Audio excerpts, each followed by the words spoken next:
Assalamualaikum warahmatullahi wabarakatuh. Waalaikumsalam warahmatullahi wabarakatuh. Selamat pagi saudara sekalian.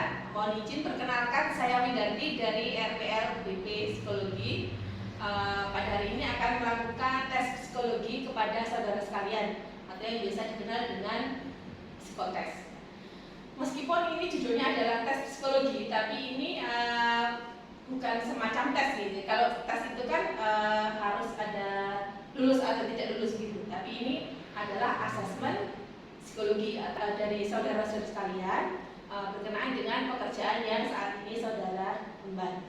Kira-kira nanti mana posisi yang cocok untuk saudara-saudara sekalian sebagai talent dari organisasi Purwantoro Tercinta Office, begitu ya? Terima kasih. Nanti ada beberapa yang bukan ya, jadi ada hitungan, ada kalimat, ada menggambar, akan tetapi nanti akan dijelaskan.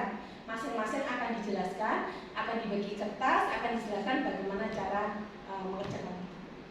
Nah, karena ini adalah pekerjaan kita bersama, jadi nanti masing-masing lakukan pengisian itu bersama-sama. Jadi mulainya bersama, dan selesainya juga bersama.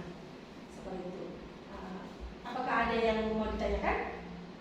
Enggak. Baik, sudah jelas? Ya, kita mulai sekarang ya.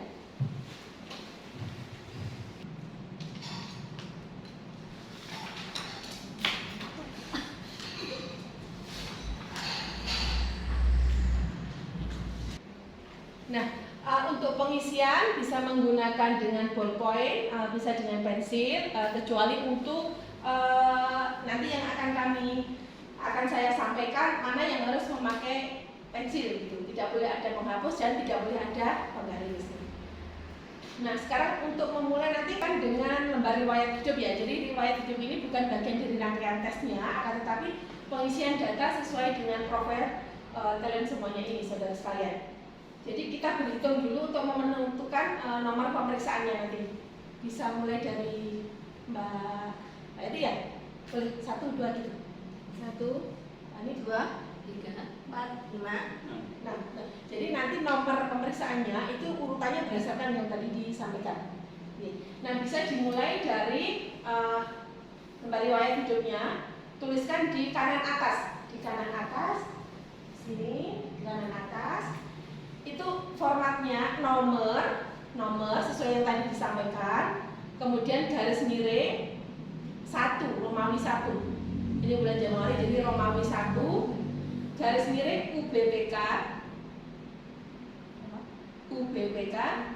ya, garis miring 2024. Kemudian di bawah nomor itu diisi nama lengkap. Nama lengkap tidak boleh disingkat. Jadi misalnya Bu Eti Lestari harus ditulis Eti Lestari, tidak boleh Eti L. Diisinya dengan huruf cetak ya. Gelarnya juga boleh disertakan di belakangnya.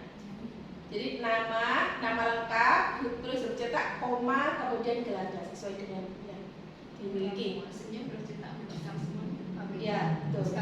Huruf kapital. Ya, kenapa? Ya. Kenapa harus huruf kapital itu supaya lebih jelas untuk dibaca. Tetapi ditulis kalau nggak ya, makanya kan tadi kan ini harus pakai huruf kapital. Selanjutnya boleh ditulis dengan huruf biasa. Tempat dan tanggal lahir. Tempat dan tanggal lahir. Tempat itu adalah kota di mana lahir, kemudian tanggal lahirnya.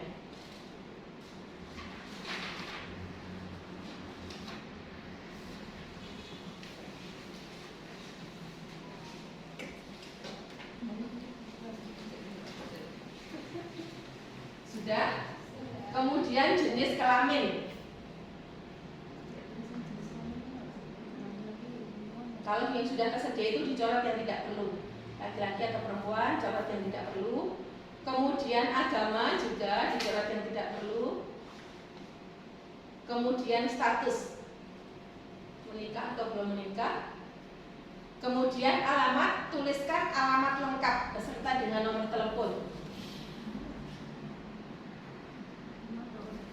Jangan lupa mencantumkan kode posnya. Kalau alamatnya beda, boleh ditulis alamat sesuai KTP, kemudian di bawahnya alamat domisili. Kemudian nama ayah, silahkan diisikan nama lengkap ayahnya. Apabila sudah meninggal dituliskan ARM. Kemudian pekerjaannya, apabila ayahnya sudah meninggal, pekerjaan terakhir sebelum meninggal. Iya, pekerjaan ayahnya. Kemudian alamatnya. Kemudian yang kolom ibu sama, tuliskan namanya. Adalah nama kecil ibu, bukan nyonya ya. Nyonya mengikuti nama suaminya, tapi nama asli ibunya. Apabila sudah meninggal dituliskan almarhumah. Kemudian pekerjaan, dan itu sama petunjuknya seperti tadi ketika mengisikan kolom ayah. Jika sudah selesai, gimana kita lanjutkan lagi ya? Pendidikan, tulislah di kolom tersebut sesuai dengan pendidikan yang saudara miliki yang sudah ditempuh. Misalkan tercetak kolom-kolom nama sekolah, bagian, tempat dan tahun lulus. Pada kolom sekolah tulislah nama sekolah, misalnya SD negeri mana, SMP mana, kemudian SMA mana, universitas mana, seperti itu. Yang kedua, kursus atau upgrading. Apabila saudara pernah mengikuti beberapa kursus, tulislah 3 kursus yang paling utama. Mungkin ada banyak yang diikuti ya, jadi dipilih 3 yang paling utama, mungkin yang paling baru atau yang paling keren menurut teman-teman semuanya. Yang diutamakan yang berhubungan dengan kerjaan saat ini, mungkin misalkan karena saking banyaknya bingung nih mau pilih yang mana, silakan yang dipilih yang paling utama, yang relate sama pekerjaan saat ini. Kemudian pengalaman bekerja. Bagi saudara yang pernah bekerja pada instansi tertentu, tulislah pengalaman kerja yang penting saja. Yang penting saja, yang utama, yang berkaitan dengan pekerjaan saat ini.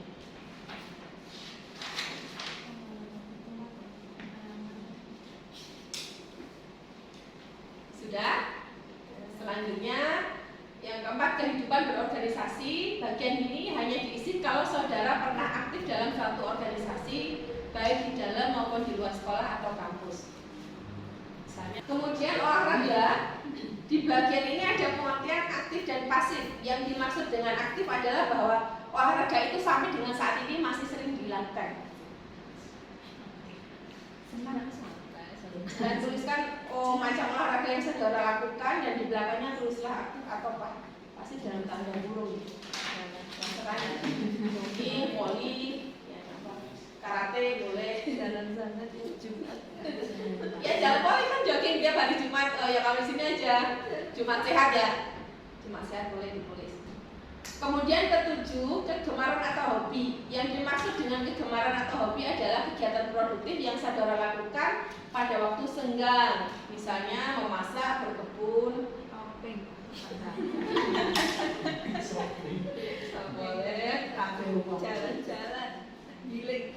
Kemudian yang ke-8, cita-cita. Itu harap diisi dengan cita-cita yang konkret atau real. Misalnya ingin jadi insinyur, dokter, dan sebagainya. Tapi kalau sekarang kan sudah ya, sudah punya pekerjaan ya, cita-citanya dulu apa misalnya. Nah, terus barangkali sekarang masih punya cita-cita yang belum tercapai. Kalau jadi pekerjaan kan sudah bekerja ini ya, jadi kan cita-citanya apa gitu. Boleh cita-citanya negatif. Atau kalau Mas Ardan mungkin cita-citanya menikah tahun ini gitu ya. Maaf ya, karena saya hanya memperjelas ya, mohon maaf ya Mas Ardan, jadi kan memperjelas contohnya seperti itu, misalnya gitu ya. Kemudian saya anak ke, itu adalah diisi dengan urutan atau kedudukan saudara di dalam keluarga. Jika sakit keras yang memerlukan perawatan lama atau intensif yang dirasakan berat. Apabila tidak, berat yang ya, kalau pernah sakit yang dicoret tidak. Terutama saudara sekandung, gunakan bagan yang dibuat tadi ya. Kalau misalkan anak ke-1, maka kolom kakak dicoret semuanya. Saudara hanya mengisi kolom adik jika saudara memiliki adik. Jangan seperti ini. Kemudian yang ke-10, apakah saudara pernah sakit keras? Ini harus dijawab ya, tidak boleh skip. Jika pernah sakit keras, jawablah pertanyaan di bawahnya. Tulislah apa penyakit saudara, bila mana terjadinya, dan apa akibat dari penyakit yang saudara derita tersebut. Misalkan apakah ada komplikasi dari penyakit tersebut. Jika tidak pernah sakit keras, coretlah pertanyaan di bawahnya. Kemudian yang ke-11, apakah saudara pernah mengalami kecelakaan berat? Yang dimaksud dengan kecelakaan berat adalah kecelakaan yang menimbulkan cacat yang dirasakan akibatnya sampai saat ini atau yang harus dirawat di rumah sakit dalam waktu yang cukup lama. Jika pernah, coretlah yang tidak. Jika tidak pernah, coretlah yang pernah. Kemudian yang ke-12, pernahkah saudara mengikuti psikotes? Maksudnya adalah pemeriksaan psikologi seperti saat ini yang sebelum ini. Apakah sudah pernah? Kalau sudah, coretlah yang tidak. Jika belum pernah, coretlah yang pernah. Baiklah saudara-saudara sekalian, sudah selesai? Nah, ini pengisian daftar riwayat hidup sudah selesai. Jadi ini belum bagian dari tes, tapi ini adalah melengkapi data.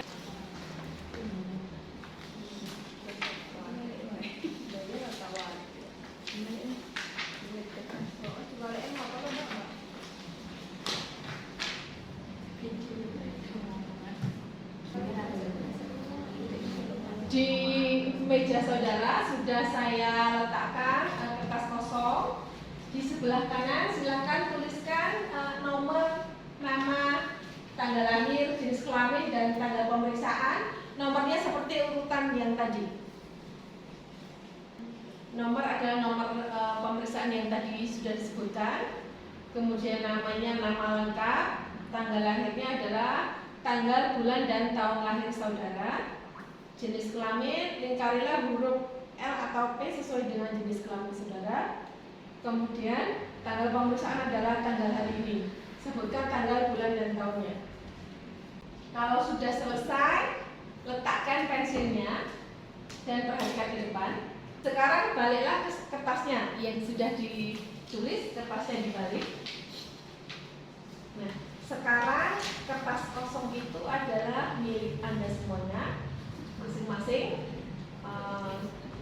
Sekarang gambarlah manusia secara utuh. Gambarlah manusia secara utuh sesuai dengan imajinasi Anda. Ditulis, digambarkan. Untuk menggambar ini memakai pensil, tidak boleh dihapus.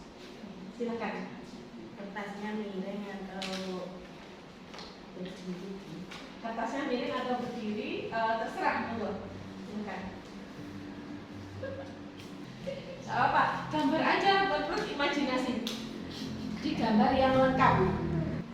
Semuanya sudah pegang pensil ya. Mau berdiri atau ini terserah saudara.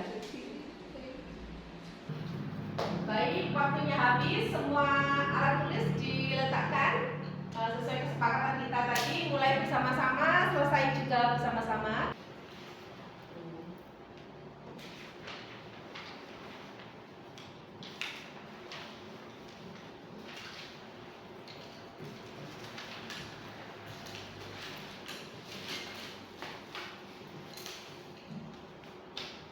Baik, Bapak, Ibu, saudara sekalian, psikotes kali ini sudah selesai. Terima kasih atas kerjasama saudara sekalian. Semoga tes hari ini bermanfaat untuk Bapak dan Ibu saudara sekalian di masa yang akan datang. Terima kasih. Assalamualaikum warahmatullahi wabarakatuh. Waalaikumsalam.